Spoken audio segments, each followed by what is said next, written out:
Welcome back दोस्तों, आपका फिर से स्वागत है मेरे YouTube channel big ocean of knowledge में। मैं हूं आपके साथ बादल कुशवाहा और आज मैं आपको बताने वाला हूं कि आप फार्मासिस्ट कैसे बन सकते हैं। दोस्तों चलिए सबसे पहले जानते हैं फार्मासिस्ट क्या होता है।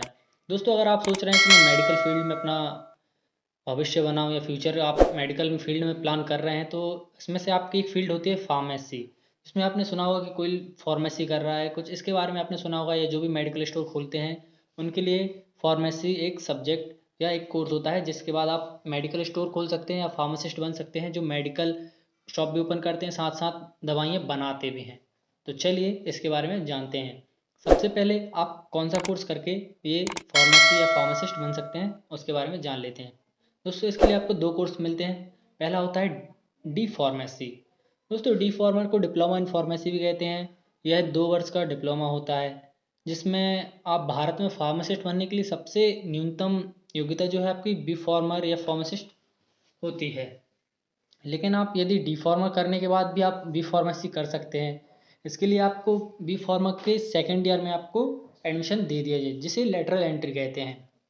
चलिए दोस्तों देखते हैं डी फार्मेसी की फीस और अन्य खर्चे क्या होते हैं। दोस्तों डी फार्मेसी के लिए जो स्टूडेंट हैं वह आप प्राइवेट कॉलेज के आपके शुल्क के रूप में अगर देखा जाए तो आपको लगभग 1.5 लाख रुपए पर ईयर के हिसाब से, या 2 ईयर के, दोनों ईयर के 1.5 लाख रुपए आपके लग जाएंगे। दोस्तों साथ साथ आपके अगर गवर्नमेंट कॉलेज के देखा जाए तो इसमें दोनों साल के आपके लगभग 50,000 रुपए लग जाएंगे। दोस्तों इसके बाद बात आती है बी फार्मेसी की, जिसको हम बैचलर ऑफ फार्मेसी, एक अंडर ग्रेजुएट डिग्री है, जिसकी आपका जो टाइम लिमिट है वो 4 वर्ष की होती है। यानी आपकी बी फार्मेसी 4 वर्ष की होती है। बी फार्मा के 4 वर्षों के पाठ्यक्रम में, यानी कि जो उसमें आठ के आठ आठ सेमेस्टर यानी 8 सेमेस्टर होते हैं, जिसमें हर सेमेस्टर की टाइम लिमिट 6 महीने होती है। इसके प्रत्येक सेमेस्टर में छात्र को एक थैलेटिक एस्टिक एग्जामिनेशन देना रहेगा, यानी कि आपको हर सेमेस्टर के एग्जाम में पास होना पड़ेगा, जिसे आप मेन एग्जाम कहते हैं। कुछ सेमेस्टर जो है आपके वो प्रैक्टिकल पे आधारित होते हैं, जिसमें हॉस्पिटल फार्मेसी, क्लिनिकल फार्मेसी और कम्युनिटी फार्मेसी जैसे विषय आपके शामिल होते हैं।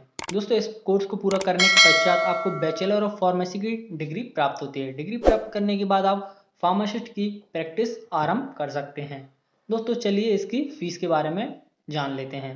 दोस्तों बी फार्मेसी कोर्स के लिए स्टूडेंट या तो आप गवर्नमेंट कॉलेज जाओगे या फिर आप प्राइवेट कॉलेज जाते हो, तो इस सबसे पहले देख लेते हैं प्राइवेट कॉलेज की फीस कितनी होती है।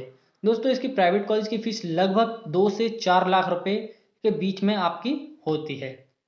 जिसमें आपकी गवर्नमेंट कॉलेज की फीस देखी जाए तो उसमें आपको लगभग 50,000 रुपये आपकी फीस रहेगी।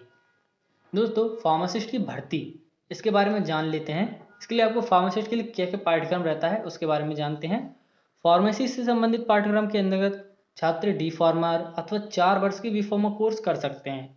इसके अंतर्गत आपको अंग्रेजी, सामान्य ज्ञान, संख्यात्मक योग्यता, रीजनिंग आदि से संबंधित आपके क्वेश्चन जो है पूछे जाते हैं। फार्मेसी के बाद आपको पोस्ट ग्रेजुएट कोर्सेज यानी पीजी कोर्सेज देख लेते हैं। आपके बैचलर ऑफ फार्मेसी करने के पश्चात कई छात्र ऐसे होते हैं जिनको ग्रेजुएशन करना चाहते हैं और जो पोस्ट ग्रेजुएशन करना चाहते हैं, ऐसे छात्रों के लिए मास्टर डिग्री प्राप्त करने के लिए आपको एम फार्मर करना पड़ता है। एम फार्मर को मास्टर ऑफ फार्मेसी कहते हैं।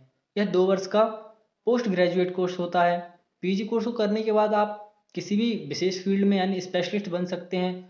इसके बाद आप जो स्टूडेंट है वो एडवांस कोर्सेज जैसे पीएचडी और रिसर्च क्षेत्र में भी जा सकते हैं।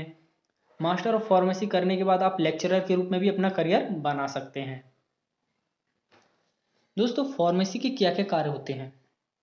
बी फार्मा करने के पश्चात आप सरकारी एवं गैर सरकारी संस्था में जॉब के अपार संभावनाएं होती हैं, क्योंकि दोस्तों आप जानते होंगे कि हर फील्ड में आपको फार्मासिस्ट की ज़रूरत होती है। सामान्यतः यह जॉब फार्मासिस्ट की होती है। दोस्तों कोर्स पूरा करने के पश्चात आप मेडिकल स्टोर के लिए एक लाइसेंस भी प्राप्त कर सकते हैं। दोस्तों लाइसेंस मिलने के बाद ग्रेजुएट सरकारी अस्पताल, प्राइवेट हॉस्पिटल और प्राइवेट मेडिकल क्लिनिक में फार्मासिस्ट के रूप में आप अपना स्टोर खोल सकते हैं, या आप खुद का मेडिकल स्टोर खोल के बैठ सकते हैं, या आप किसी भी हॉस्पिटल में फॉर्म आप केमिस्ट्री की दुकान खोल सकते हैं।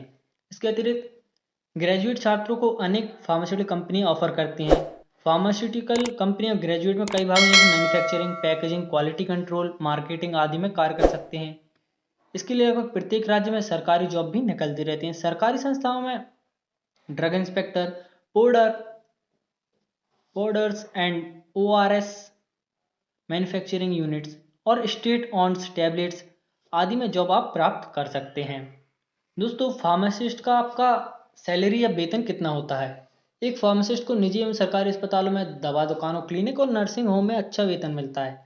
एक फार्मासिस्ट की सरकारी और निजी अस्पताल में औसतन लगभग आपको कम से कम, यानी सबसे कम मैं बोलूँ तो कम से कम 25,000 रुपये पर मंथ तो आपको मिलता ही है। इसके ऊपर आप पैकेजेस के हिसाब से देखा जाए तो कई कंपनी आपको पैकेजेस पर भी लेके जाती हैं। जैसे अगर आपको जॉब प्लेसमेंट मिलती है तो कई कंपनियां आपको 5-5 या 10-10 लाख रुपए के पर ईयर के पैकेज में लेकर भी जाती हैं। तो दोस्तों, आज की वीडियो में हमने आपको फार्मासिस्ट से जुड़ी हुई पूरी जानकारी दे दी है। दोस्तों, अगर वीडियो पसंद आई तो वीडियो को लाइक जरूर करें, साथ में हमारे चैनल को अभी सब्सक्राइब कर लें जिससे हमारी वीडियो आपको मिलती रहें।